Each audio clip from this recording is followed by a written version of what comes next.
అసలు Amaravati capital city అనేదండి 2014-19లో governor ముఖ్యమంత్రి గారు ఈ అసైన్మెంట్ మున్సిపల్ శాఖ సిఆర్డీకి ఇచ్చిన రోజు ఒక మాట చెప్పారు.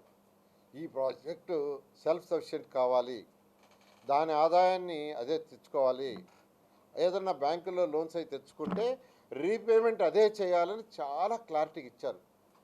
ఆ రోజు డిజైన్ చేసినప్పుడు ఈ యొక్క 29 గ్రామాల్లో 217 చదరపు కిలోమీటర్లో అమరావతి క్యాపిటల్ సిటీని మనం లేఅవుట్ చేసినప్పుడు, సింగపూర్ వాళ్ళ దగ్గర లేఅవుట్ చేయించినప్పుడు 5,000 ఎకరాలు మిగిలేటట్టుగా డిజైన్ చేయడం జరిగింది.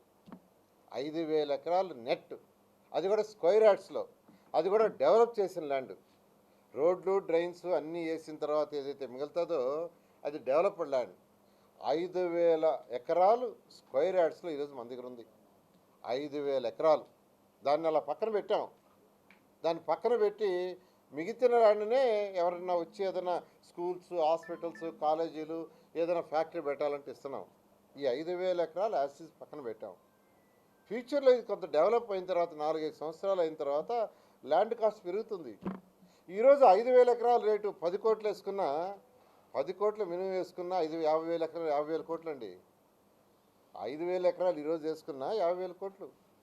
హైదరాబాద్ నగరం తీసుకోండి, ఆ రోజు హైటెక్ సిటీ కట్టినప్పుడు అక్కడ ఎంత ఉందండి ఎకరా? సీఎం గారు చంద్రబాబు నాయుడు గారు ఈరోజు ఆ సరౌండింగ్స్ అంతా ఎకరా 140 కోట్లు ఆక్షన్లు వాడారు. అలా ఈ యొక్క 5,000 ఎకరాలని మేము అట్నే ఉంచుతాము, దాన్ని తాకము. మిగిలిన ల్యాండే ఎవరైనా వస్తే ఏదైనా ప్రాజెక్ట్ చేస్తే చేయడానికి నిర్ణయించుకున్నాం. ఈ 5,000 ఎకరాలను యాజిటీస్గా ఒక 4 సంవత్సరాల తర్వాత ల్యాండ్ వాల్యూ పెరిగిన తర్వాత అమ్ముతూ ఏదైతే అప్పు తెచ్చామో దాన్ని కడతాం. ఒక్క పైసా కూడా ప్రజలు కట్టే ట్యాక్సులతో అమరావతి రాజధాని అప్పులు తీర్చము. ముఖ్యమంత్రి గారు ఎన్నోసార్లు చెప్పారు, ఇప్పుడు కూడా చెప్తున్నాం.